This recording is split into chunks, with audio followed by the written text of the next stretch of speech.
To free his people from Pharaoh's brutal reign, the Hebrew god unleashed 10 plagues upon Egypt. The first plague struck the Nile. Crocodiles went berserk, lunging from the river to attack merchant vessels, devouring people and tearing each other apart in a feeding frenzy. Within moments, every fisherman was dead. The Nile ran red with blood, and every catfish in the water floated lifeless to the surface. As countless fish carcasses rotted in the crimson water, a nauseating stench filled the air. The contaminated river burst its banks and flooded the farmlands, triggering the second plague, famine. Crops that were ready for harvest withered overnight, and all the farmers' hard work went up in smoke. Pharaoh ordered his priests to pray to the Egyptian gods to purify the water, but under the Hebrew god's power, the Egyptian gods stood by and did nothing. Then came the third plague, frogs. With the water sources dried up, countless frogs leaped from the lake beds, swarming over people, crawling through the castle, and even invading the royal harem to harass the queen.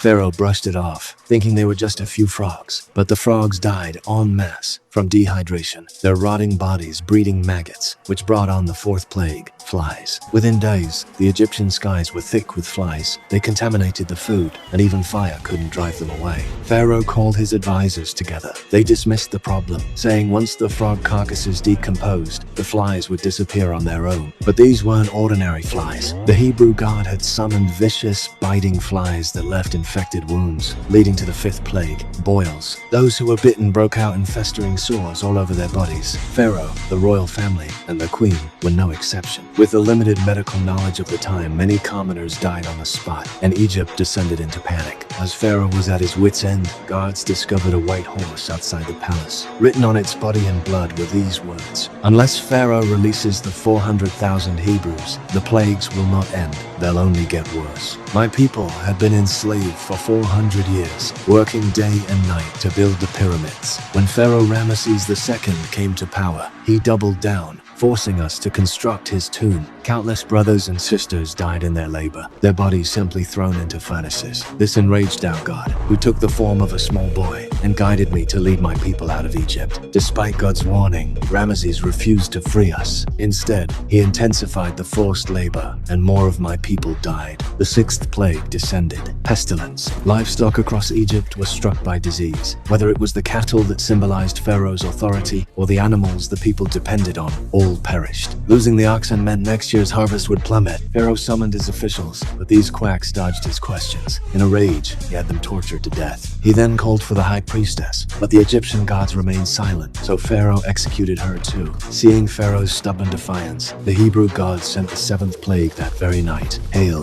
Fist-sized hailstones pounded Egypt, shattering statues of goddesses, destroying homes and crops alike. The sudden cold snap and the scorching climate created perfect conditions for insect eggs to hatch, and the eighth plague swept in like a dark cloud. Locusts. They devoured what little food and crops remained. With the fields devastated and the people pushed to the brink, the quartermaster suggested Pharaoh open the granaries for relief, then raise taxes later to make up the difference. But the selfish Pharaoh shot down the idea. Starving crowds stormed the treasury to seize food. In the chaos, someone set the granary ablaze, and all the grain went up in flames. Even those who managed to grab some food were cut down by the gods. Pharaoh's cruelty enraged God once more. Lightning struck from the sky, incinerating the gods. The Hebrew god then shrouded Egypt in clouds, bringing the ninth plague for darkness. The sun-worshipping kingdom was plunged into pitch black. Even then, Pharaoh remained defiant, going so far as to threaten the slaughter of every Hebrew child. This completely enraged the Hebrew god. The most terrifying plague, the 10th, was about to descend.